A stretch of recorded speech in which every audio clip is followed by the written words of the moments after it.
Hello guys, welcome back to DSA Pathshala. ये graph series का lecture 2 है जिसमें हम बात करने वाले हैं ग्राफ को कोड में कैसे स्टोर किया जाता है। लेक्चर 1 में हमने ग्राफ के बेसिक्स समझे थे, जैसे कि नोड्स क्या होते हैं, एजेस क्या होते हैं, टाइप्स ऑफ ग्राफ क्या हैं।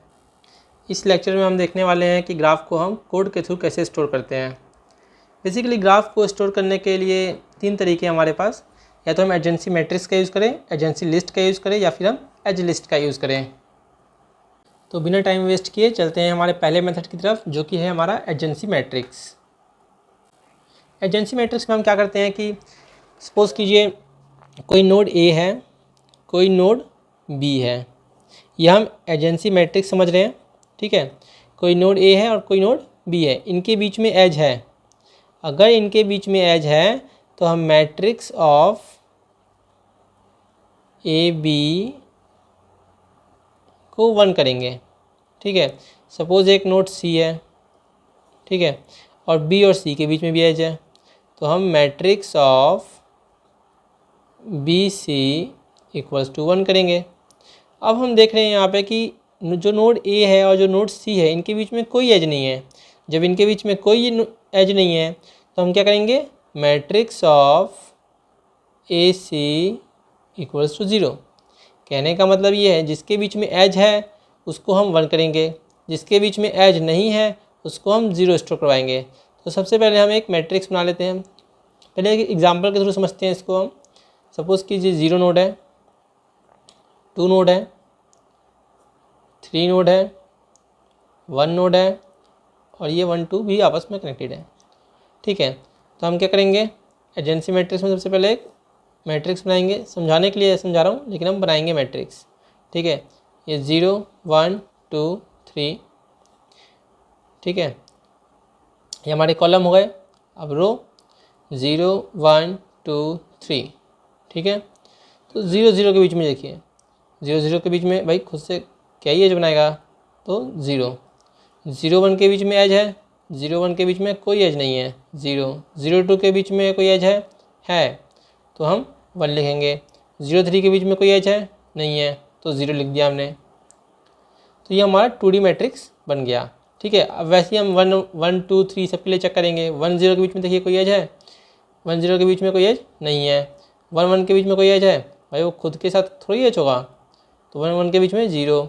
1 2 के बीच में एज है तो 1 1 3 के बीच में एज है तो 1।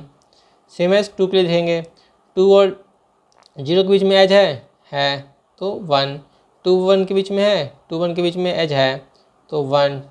2 2 के बीच में एज है, भाई 2 2 के बीच में सेल्फ के साथ क्या ही होगा, तो 0। 2 3 के बीच में एज है, 2 3 के बीच में एज है तो 1। सेम एज फॉर 3, 0 1 1 0 हो जाएगा। तो ये हमारा एजेंसी मैट्रिक्स बन गया, ठीक है। अब हम बात करेंगे हमारे एजेंसी लिस्ट के बारे में कि हम एजेंसी लिस्ट को कैसे यूज़ करते हैं ग्राफ को स्टोर करने के लिए। ये आपको समझ आ गया होगा कि एजेंसी मैट्रिक्स को कैसे यूज़ करते हैं। ये हमारे नोड्स हैं 0 1 2 3, ये भी हमारे नोड्स हैं 0 1 2 3। ये एजेंसी मैट्रिक्स बेसिकली ये बताएगा कि किस नोड के बीच में, किस और किस नोड के बीच में हमारा एज है और किस नोड के बीच में हमारा एज नहीं है। यहाँ से हम आराम से पता लगा सकते हैं। तो इसको हम मैट्रिक्स के फॉर्म में स्टोर करवाते हैं ऐसे, ठीक है। रो ये हो जाएगा, कॉलम ये हो जाएगा 0 1 2 3 0 1 2 3, ठीक है। 0 0 1 0, इसी को मैं लिख रहा हूँ यहाँ पे 0 0 1 1 1 1 0 1 0 1 1 0। ये हमने एजेंसी मैट्रिक्स का यूज़ करके अपने ग्राफ को स्टोर करवा लिया। इस पूरे ग्राफ को हमने एजेंसी मैट्रिक्स में स्टोर करवा लिया, ठीक है। अब हम एजेंसी लिस्ट के बारे में समझेंगे।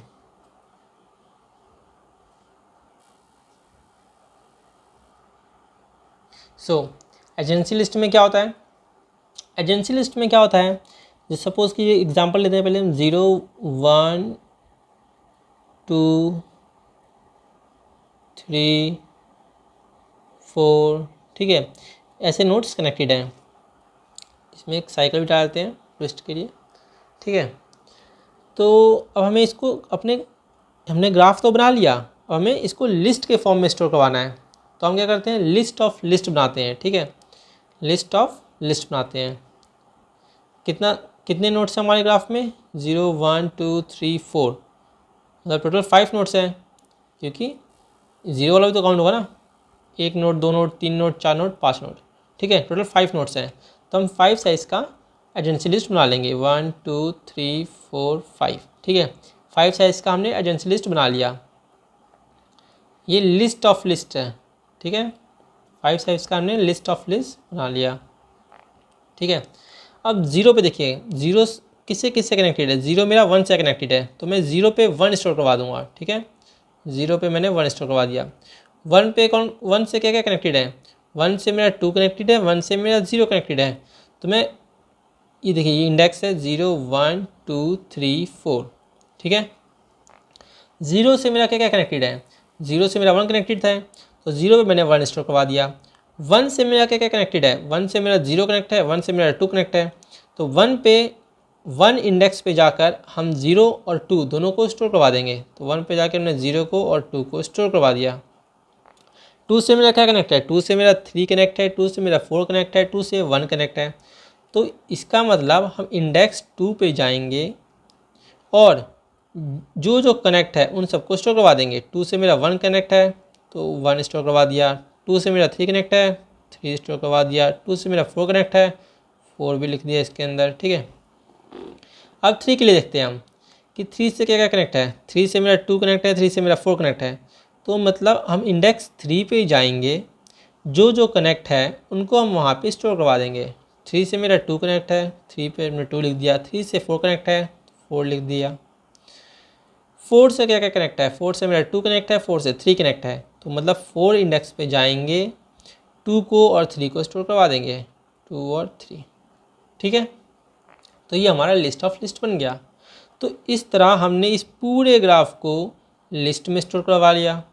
अब यहाँ पे आराम से बता सकते हैं, इस लिस्ट को, इसके स्टोर करवाने का मतलब ही यही है कि इस लिस्ट को देखकर आप ग्राफ बना सकते हैं। चलिए बनाते हैं। सपोज़ कीजिए ये ग्राफ हमें नहीं पता, ठीक है, हमें ये लिस्ट गिवन है, तो इस लिस्ट से हम ग्राफ कैसे बनाएंगे।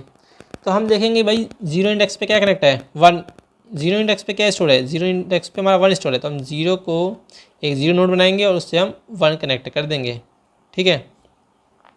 1 पे क्या क्या स्टोर है, 1 पे मेरा 0 स्टोर है, 2 स्टोर है, तो 1 पे 0 स्टोर है और 1 पे 2 स्टोर है, तो 1 से 0 कनेक्टेड है, 1 से 2 कनेक्टेड नहीं है, तो 1 से 2 को कनेक्ट कर देंगे।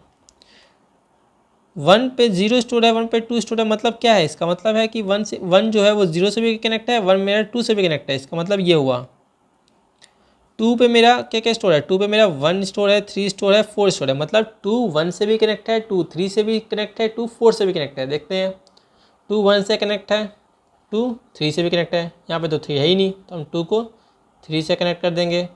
2 मेरा 4 से भी कनेक्ट है, 2 को हम 4 से भी कनेक्ट कर देंगे। 3 देखते हैं, 3 मेरा 2 से कनेक्ट है, 3 मेरा 4 से कनेक्ट है, 3 मेरा 2 से कनेक्ट है, 3 मेरा 4 से कनेक्ट नहीं है, तो 4 से कनेक्ट कर देंगे। 4 मेरा 2 से कनेक्ट है, 4 मेरा 3 से कनेक्ट है, 4 मेरा 2 से कनेक्ट है, 4 मेरा 3 से कनेक्ट है, ऑलरेडी कनेक्टेड तो कुछ नहीं करेंगे। तो हम देख पा रहे हैं ये वाला जो ग्राफ है और ये वाला जो ग्राफ है वो सेम ही आया है। देखिए यहाँ पे 0 1 कनेक्ट है, यहाँ पे 0 1 कनेक्ट है, 1 2 कनेक्ट है, 1 2 कनेक्ट है, 2 3 4 आपस में कनेक्ट है, 2 3 4 आपस में साइकिल में कनेक्ट है। तो लिस्ट के थ्रू हमने ग्राफ को बना दिया। इसीलिए मैंने बोला कि हम ग्राफ को स्टोर करने के तरीके पढ़ रहे हैं कि हम ग्राफ को कैसे, किन किन मेथड से स्टोर कर सकते हैं। तो ग्राफ को हमने लिस्ट में स्टोर करना सीख लिया, ग्राफ को हमने एजेंसी मैट्रिक्स में स्टोर करना सीख लिया, ये डन हो गया हमारा, ये भी डन हो गया। अब हम देखेंगे कि एज लिस्ट में कैसे स्टोर करते हैं, ठीक है।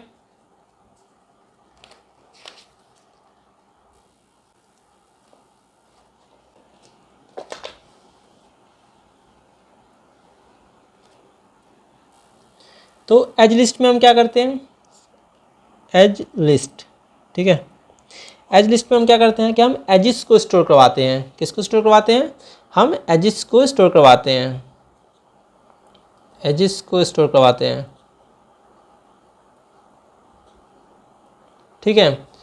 तो हम क्या करेंगे, एक एग्जांपल के थ्रू समझते हैं। पहले हम 0, ये हमारा नोड 0 है, ये हमारा नोड 1 है, ये हमारा 2 है, 2 और इसको सपोज कीजिए 3 से कनेक्ट है और ये 4 से कनेक्ट है साइकिल में, ठीक है। सपोज कीजिए कैसा भी ग्राफ हो, कोई चिंता की बात नहीं है। अब हम एजिस को पहले स्टोर करवा लेंगे, ठीक है। जो हमारे एजिस है इसमें भी हम लिस्ट ऑफ लिस्ट यूज़ करते हैं, लेकिन इसमें हम एजेस को स्टोर करवाते हैं, ठीक है। 0 1 कनेक्टेड है आपस में, तो हम लिखेंगे 0 1, ठीक है। 1 2 कनेक्टेड है तो 1 2, एजेस को स्टोर करवा रहे हैं ना। 1 2 कनेक्टेड है तो 1 2 के बीच में एक एज है तो हमने 1 और 2 को स्टोर करवा दिया। 0 1 के बीच में एक एज है तो 0 1 को हमने स्टोर करवा दिया, ठीक है। 2 3 आपस में कनेक्ट है, अगर 2 3 के बीच में एक एज है तो 2 3, सेम एज 2 4, फिर 3 4, ठीक है। ये हमारा लिस्ट ऑफ लिस्ट बन गया एजेस का, हमने इसमें एजेस स्टोर करवा दिए। अब क्वेश्चन आता है कि भाई अगर इसके अंदर वेट आ गया, मान लीजिए अगर वेट गिवन हो तो हम क्या करेंगे, तो उसके लिए भी देख लेते हैं हम। सपोज़ कीजिए ग्राफ हमारा 0 2, ठीक है, ये मेरा 3 से कनेक्ट है, ये मेरा 4 से कनेक्ट है, ये आपस में कनेक्ट है। 0 पे मेरा वेट मान लीजिए, ये ग्राफ सही से नहीं बना, 0 2 4 3, ठीक है।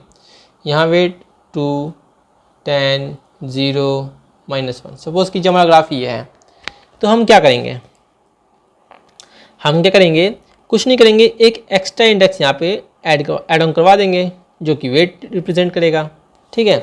तो हम क्या करेंगे, देखिए यहाँ पे 0 और 2 के बीच में कनेक्ट है तो हम एजिस को बनाएंगे लेकिन एक एक्स्ट्रा इंडेक्स डाल देंगे उसमें। देखिए ये लिस्ट ऑफ लिस्ट, तो 0 और 2 के बीच में एक एज है तो 0 2, और इनका वेट कितना है 2, तो ये 2 डाल देंगे आप, बस हो गया, यही करवाना है बस। 2 और 3 के बीच में एक एज है, वेट कितना है -1, तो 2 3 -1, ठीक है।